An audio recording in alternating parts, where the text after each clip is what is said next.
Daily taste the daily. Telugu రాష్ట్రాల్లో ఆరోగ్యశ్రీ గ్రహణం పట్టుకుంది. నెట్వర్క్ హాస్పిటల్స్ తెలంగాణలో ఇవాల్టి నుంచి పూర్తి స్థాయిలో ఆరోగ్యశ్రీ సేవలను నిలిపివేస్తున్నట్టు ప్రకటించాయి. అటు ఏపీలో ఎన్టీఆర్ వైద్య సేవ కింద ఓపీడీ సేవలు నిలిపివేయాలని నిర్ణయించాయి. తెలంగాణలో మరోసారి ఆరోగ్యశ్రీ సేవలు నిలిపివేస్తామని నెట్వర్క్ హాస్పిటల్స్ ప్రభుత్వానికి అల్టిమేటం జారీ చేశాయి. 1400 కోట్ల రూపాయల బకాయిలు ఉన్నట్లు నెట్వర్క్ హాస్పిటల్స్ యాజమాన్యాలు చెబుతున్నాయి. అర్ధరాత్రి నుంచే ఆరోగ్యశ్రీ సేవలు నిలిపివేస్తామని ప్రకటించాయి.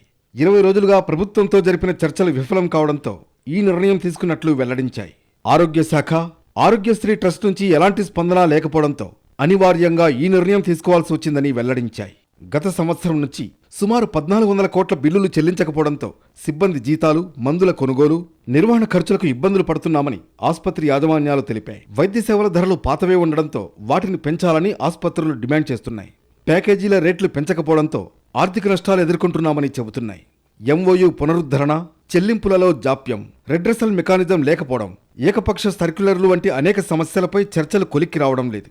దీంతో ఏకంగా ఆరోగ్యశ్రీ సేవల నిలిపివేతకు నిర్ణయం తీసుకున్నట్లు తెలిపాయి. ఆంధ్రప్రదేశ్లోనూ ఎన్టీఆర్ ఆరోగ్యశ్రీ సేవలపై ప్రైవేట్ ఆసుపత్రుల అసోసియేషన్ కీలక ప్రకటన చేసింది. ఎన్టీఆర్ వైద్య సేవ కింద ఓపీడీ సేవలు నిలిపివేయాలని నిర్ణయం తీసుకుంది. 2,500 కోట్ల బకాయిలు విడుదల చేయకపోవడంపై అసంతృప్తి వ్యక్తం చేసింది.